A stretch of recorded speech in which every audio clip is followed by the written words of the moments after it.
आइए हमारे साथ कार्यक्रम में शामिल हो रहे हैं एक बेहद खास मेहमान जो जुड़ रहे हैं सीधा सिंगापुर से और जो निवेश करने का और फंड मैनेजमेंट का 30 साल से ज़्यादा लंबा गहरा अनुभव रखते हैं और नाम है उनका जो आप जानते पहचानते हैं अच्छे तरीके से समीर अरोड़ा साहब हेलियस कैपिटल के फाउंडर और फंड मैनेजर।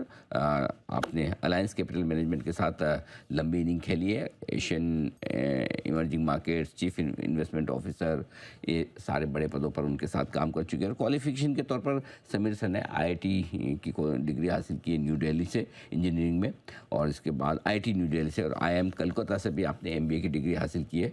और उसके अलावा वाटन स्कूल से भी आपने मास्टर्स किया है मैनेजमेंट और फाइनेंस में। सर बहुत बहुत स्वागत है आपका, धन्यवाद हमें समय देने के लिए। सर वो दिन था जिस दिन युद्ध शुरू हुआ था, आप दुबई में फंस गए थे, याद है सर? 3 महीने पहले। करेक्ट। हाँ? वो और आज का दिन क्या फ़र्क देखते हैं सर? तो उस वक़्त मैं अपने आप को फँसा नहीं समझता था, क्योंकि लगता था कि 2-4 दिन में खत्म हो जाएगी वॉर। हुँ, और सेकेंडली बड़ी आसानी से ओमान गए और वहाँ से आ गए फ्लाइट में दिल्ली, वहाँ से सिंगापुर आ गया। बट एनीवे, तो उस वक़्त में और आज में फ़र्क ये है कि उस वक़्त वैसे मैं उस वक़्त भी बुलिश था, ये नहीं है कि मैं ज़्यादा बुलिश हो गया हूँ।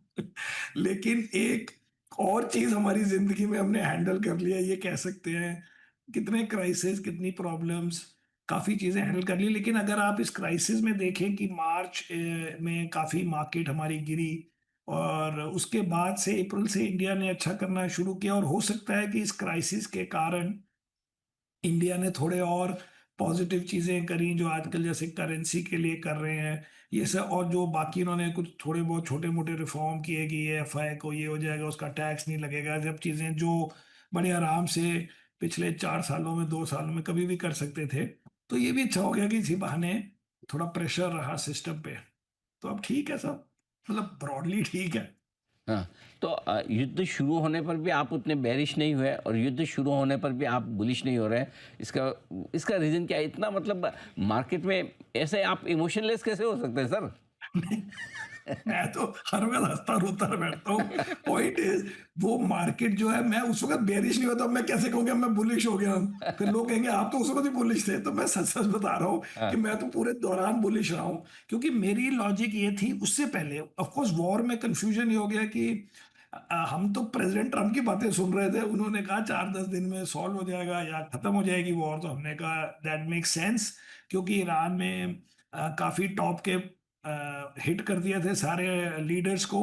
तो सेकंड थर्ड राउंड में इतना जोश रहेगा ये तो मैंने नहीं सोचा था।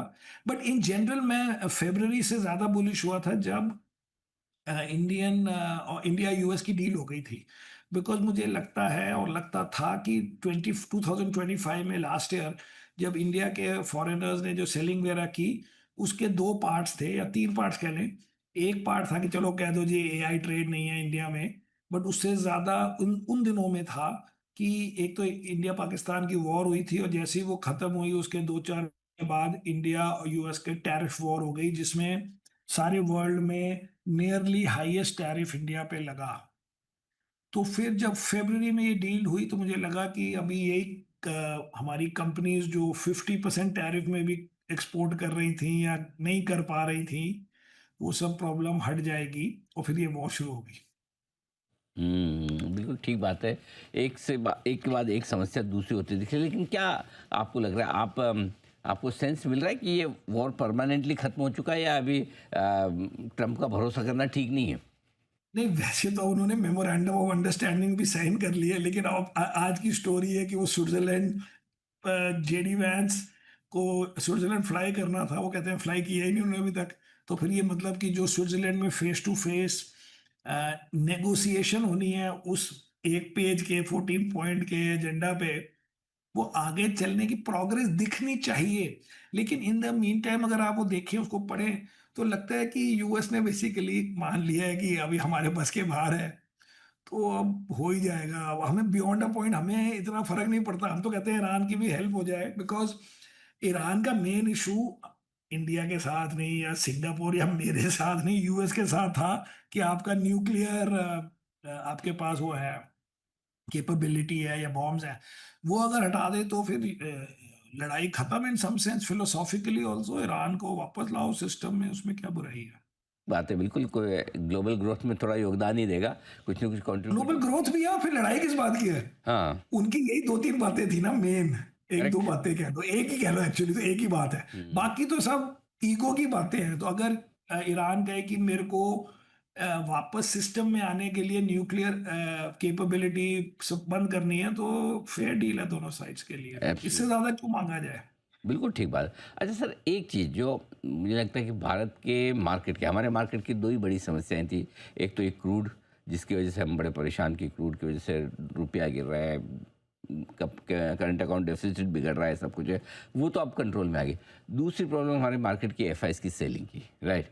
ये कब कंट्रोल में आएगी? क्या लगता है कि ये पहले तो बेचना बंद करें, फिर शॉर्ट कवरिंग शुरू करें और फिर खरीदना शुरू करें? तीसरी स्टेज तक कब पहुँचेंगे सर? ये अभी इमीडिएटली मतलब 1 आध महीने में तो नहीं हो रहा मुझे लगता है। क्योंकि अभी क्या है कि हमारी जो लार्ज कंपनीज़ हैं, उसमें एक्साइटमेंट नहीं है लोगों को। अब आपने देखा आईटी सेक्टर में क्या हाल है। ऑफ कोर्स अगर आपने मेरी और आपकी जो पुरानी इंटरव्यूज़ देख ली होती तो बड़े पैसे बच गए होते इन लोगों के, आपके व्यूअर्स के। बट एनीवे अब क्या है कि आईटी सेक्टर में किसी को इंटरेस्ट नहीं, कंज्यूमर में किसी को इंटरेस्ट नहीं, सो लार्ज कंपनीज़ में इंटरेस्ट नहीं है, मिड कैप में इंटरेस्ट है, न्यू इश्यूज़ में इंटरेस्ट है। लेकिन बिग बाइंग के लिए मार्केट की बाकी बड़ी कंपनियों में भी थोड़ा इंटरेस्ट होना पड़ेगा, तब मुझे लगता है ज़्यादा पैसे आएँगे। अभी यही हाइलाइट गिने कि डेट में जैसे इन्होंने गवर्नमेंट ने टैक्स कम किए, ज़ीरो कर दिए और इंटरेस्ट पे टैक्स कट कर दिया। आई थिंक 3-1 बिलियन ऑलरेडी इसी महीने आ गए हैं और ये 2 हफ्ते में ही हुआ है। और एफसीएनआर डिपॉज़िट जो भी मैं बड़े महीनों से बोल रहा हूँ कि करें, वो और ये सब चीज़ों से बाकी 60-70 बिलियन और आ जाएँगे। तो उससे अगर करेंसी गिरनी बंद हो गई, जो कि हो गई है ऑलरेडी 3-4 दिनों से, 5 दिनों से व्हाटएवर, तो उससे थोड़ा-थोड़ा कॉन्फिडेंस बढ़ेगा। लेकिन ये बड़ी फ़ास्ट फ्लोज़ मुझे नहीं लगता कि आ रहे हैं। अभी ना जाएँ, कम हो जाएँ, उस पे ही होप करें अभी के लिए। हुँ। नहीं तो किस ट्रिगर का इंतज़ार है उन्हें? मतलब क्या देखेंगे तब आएँगे? मेरे को लगता है कि ये सब प्राइस के खिलाड़ी हैं जी। हुँ, हुँ। आप 10 दिन मार्केट इम्प्रूव करो तो हम स्टोरी बना देंगे कि वो सब डिस्काउंट हो गया है। क्योंकि डिस्काउंट होने का मतलब क्या होता है? डिस्काउंट होने का मतलब होता है कि नेक्स्ट डे की नेगेटिव न्यूज़ पे गिरे ना, अगर नेगेटिव न्यूज़ है, राइट? हुँ। तो अगर 5 दिन ना गिरे या 10 दिन ना गिरे या वर्ल्ड थोड़ा-सा गिर जाए, हम उस दिन ना गिरे, हम कहेंगे देखो जी, अब ये न्यू बैड न्यूज़ डिस्काउंट हो गई है। एंड मतलब न्यू बैड न्यूज़ से फ़र्क नहीं पड़ रहा। सारी स्टोरी टर्न हो जाएगी क्योंकि बाकी बातें ठीक है। हमारी अर्निंग्स इतनी गिर गई थी, वो ठीक हो गई हैं। ऑयल प्राइस का जो नुकसान था उसका सबसे ज़्यादा फ़ायदा भी फिर हमें है। करेंसी हमारी वीक हो रही थी, अब 1.5-2% स्ट्रेंथन हो गई है। एफआईआईज़ ने जितने निकालने थे निकाल लिए हैं व्हाटएवर, और एआई ट्रेड में स्लो डाउन हो गया है। वहाँ पे स्पेस एक्स 225 का 180 हो गया। ऐसे स्टोरी तो उल्टी बन जाएगी। तो सब मन में बैठ के काम होते हैं जी, इसमें क्या है? कहानी तो तैयार है, बस कहानी। कहानी का मतलब होता है, हाँ, कहानी सुनने वाला आना चाहिए बस। नहीं, कहानी के कॉन्सेप्ट ठीक होने चाहिए and then the world buys into it. जैसे अब आपको स्पेसएक्स, हुँ। पहले दिन आप कहोगे 135 में बड़ा मुश्किल से आईपीओ हुआ है, सपोज हुआ था, आसानी से था, बट आई थिंक लोग ऑब्जर्वर कहेगा इतना महंगा स्टॉक हो गया। अगले दिन 150 हो गया, लोग कहेंगे बड़ा बढ़िया है। तीसरे दिन बढ़ गया, कहेंगे ना उसकी वेट कर रहे हैं, इंडेक्स में आने की वेट कर रहे हैं।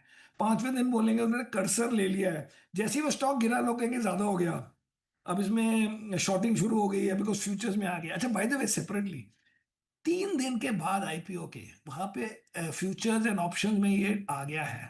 ऐसा हमारी कंट्री को करना होता है अगर आप चाहते हैं कि कोई स्टॉक को बहुत ज्यादा खींच ना दिया जाए, किसी को रिग ना कर दिया जाए, किसी में इतनी बदमाशी ना हो, तो आपको दूसरी साइड को भी लाने देना चाहिए। मतलब फ्यूचर्स एंड ऑप्शंस में जो हम सालों साल निकाल देते हैं, इतने नहीं निकालने चाहिए मेरे से। ठीक बात है, बिल्कुल सही बात है कि जितना जल्दी फ्यूचर्स ऑप्शन में आए, उतना वो लिक्विड होगा और प्राइस डिस्कवरी भी सही होगी। अब सर एक चीज़ और है कि जो कुछ हमारे यहाँ दिखा 2 साल पहले, रिटेल लगाव आए, खरीद रहा है और एफआईज़ बेच रहे थे, तब इतना फ़र्क नहीं पड़ा, हमारे मार्केट मजबूत ही रहे। क्या कोरिया में भी कुछ वैसा ही हो रहा है अब, और क्या साल 2 साल बाद कोरिया के मार्केट का हाल भी वही होगा जो हमारा हमारा है इस वक़्त? 100% होगा। और पहले भी हुआ था। हुँ, 2 साल पहले के रिटर्न देखें, पिछले 5-7 साल के। तो इन 2 सालों में वहां पे एफआई फ्लोज नहीं आए। हुँ। वो इसलिए इस साल बाय द वे हमारे इंडिया से करीब $30 बिलियन या $29 बिलियन निकाले हैं इस साल, मतलब December 31 से। और कोरिया में 4-5 दिन पहले तक 75 बिलियन के करीब निकाले थे। यहाँ पे निकाले हैं क्योंकि मार्केट चल नहीं रही, और वहां पे निकाले हैं क्योंकि वो स्टॉक्स बहुत ज्यादा चल रहे हैं कि लोगों को हैंडल नहीं हो पाता कि इतना ज्यादा कैसे कोई स्टॉक बढ़ सकते हैं। तो वहां पे पब्लिक स्पेकुलेशन चल रही है, हमारे यहाँ पब्लिक सपोर्ट चल रही है। बट पॉइंट इज कि अगर अर्निंग्स बहुत अच्छी हो तो किसी की सेलिंग से भी इतना फर्क नहीं पड़ता। इसलिए हम यही कहते हैं, अगर इंडिया की अर्निंग्स ग्रोथ 15% के करीब जो पहले एक्सपेक्टेशन था, फिर ये 1-2 महीने खराब हो गए ऑयल के कारण, बट अगर 15% 14% टाइप अर्निंग ग्रोथ आ जाए तो अपने आप लोग आ जाते हैं, फिर आपको इतना ज्यादा ढूंढना नहीं पड़ता। अच्छा सर, ये समझाएँ ज़रा, एक्सचेंजर का गाइडेंस 1% घटाना, वो भी 3 से 5% की बजाय 3 से 4%, 1% गाइडेंस सत्रह एक्सचेंजर परसेंट का बढ़ा दिया। घटाना, इतना हमारे आईटी स्टॉक को पंक्चर कर देता है पूरा, ऐसा क्यों? वो तो करना है जी, मैं बता रहा हूँ, ये लोग क्या कंफ्यूजन में, सारी गलती क्या है। हुँ, ये जो हमारे म्यूचुअल फंड वालों की है सबसे ज्यादा, हुँ, तो पब्लिक तो बेचारी फॉलो करती है हुँ, कि जी सस्ता हो गया, ये ना 10 साल के एवरेज पे आ गया, कोई एक्सपेक्ट पी। तो एवरेज का क्या मतलब होता है कि मतलब कोई चीज बिलो एवरेज कभी नहीं होगी, खाली एवरेज ही होगी, या एवरेज होगी या अबव एवरेज होगी। सेकंड थिंग इज, ये लोगों ने कहा है कि अगर अनसर्टेनिटी हो, स्टॉक गिर रहा हो, तो आप उसको खरीदें तो नॉर्मली यू डू वेल। लेकिन वो होता है कि अगर जो अनसर्टेनिटी है, जो नर्वसनेस है जिससे मार्केट गिर रही है, वो बिजनेस रिलेटेड ना हो, वो मार्केट रिलेटेड हो, कि जी जियो पॉलिटिक्स हो गई है, गवर्नमेंट चेंज हो गई है, या एफआई ने बेच दिया है, उससे उस कंपनी की अर्निंग्स को वैसे तो कोई फर्क नहीं पड़ रहा है इन चीजों से, लेकिन स्टॉक प्राइस ऊपर नीचे हो रही है, तो वो उस टाइम पे आप कह सकते हैं कि आप बिजनेस नहीं आपका अफेक्ट हुआ, आप ये स्टॉक खरीदो। इसमें बिजनेस ही अफेक्ट हो गया, किसी को पता ही नहीं है, कंपनी को ही नहीं पता कि मेरी क्या ग्रोथ होनी है। आप सोचें कि जो इंडिया का बिगेस्ट ग्रुप है, उनके चेयरमैन का एक पेज का एडिटोरियल टाइप आया कि ये $1 ट्रिलियन की अपॉर्चुनिटी है, और 12 घंटे में कहते हैं कि हम कोई किसी बंदे को हायर नहीं करेंगे। तो किसके लिए है वो अपॉर्चुनिटी? हुँ, केवल इंडिया के लिए तो नहीं है ना, करेक्ट। एक कंपनी के लिए हो सकती है, क्योंकि अगर वो कस्टमर तो बाहर का है, वो भी इंडियन नहीं है। 1 ट्रिलियन की अपॉर्चुनिटी है, लेकिन हम एक बंदा नहीं हायर करेंगे, तो आप बता रहे हो कि कुछ नहीं पता किसी को। बात तो सही, आपने एकदम पर्सपेक्टिव में सही रखा कि ये इसी वजह से आईटी शेयरों में डर और गिरावट आईटी कम में बिजनेस अनसर्टेनिटी है। ये हुँ, नहीं है कि मार्केट अनसर्टेनिटी ले लेनी चाहिए। ठीक बात है, हाँ। मार्केट अनसर्टेनिटी होता है कि ऑयल बढ़ गया तो गिर जाएगा, ऑयल अगर उसका इन्फोसिस से क्या मतलब है ऑयल का, वैसे तो अगर हुँ, उस चीजों में गिर जाए तो आदमी कहे नहीं क्योंकि फायदा होगा। हुँ, अभी सबसे ज्यादा अनसर्टेनिटी बिजनेस की है।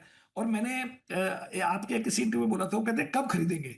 मैं कहा जब कंपनी वाले बोलेंगे खरीदो, हम खरीद लेंगे। कंपनी वाले आके बोले हमारी ग्रोथ 3% थी, अब 8 है, हम कहेंगे फटाफट लो।